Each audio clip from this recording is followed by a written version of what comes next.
आजूबाजूच्या लोकांना दरवर्षी या ठिकाणी इथे मोठ्या प्रमाणात धिंगाणा होत असल्यामुळे खूप त्रास होतो. आता मला अनेक फोन आलेले आहेत. मी ज्या वेळेला इतर ठिकाणी आरत्यांना गेले होते, काही जणांचं आता एकांचा मी तुम्हाला व्हिडिओ हे पण दाखवू शकते, व्हॉट्सअप पण दाखवू शकते. लिव्हरचा कॅन्सर झालेला एक पेशंट आहे, एक अतिशय वृद्ध 90 वर्षाची व्यक्ती आहे.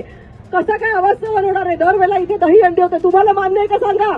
तुमच्या घरी सुद्धा आजी असेल, आजोबा असतील, आई बाबा असतील, आजारी माणसं असतील, लहान मुलं असतील.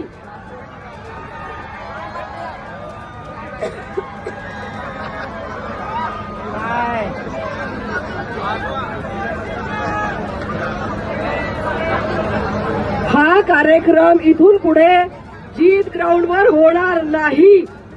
इथून पुढे जीत ग्राउंडवर कार्यक्रम होणार नाही, कारण आजूबाजूच्या लोकांना प्रचंड प्रमाणात त्रास होत आहे. आणि हा कार्यक्रम इथे आवाजाची मर्यादा ओलांडून, धार्मिकतेची सगळी बंधनं तोडून कार्यक्रम आयोजित केला गेला होता.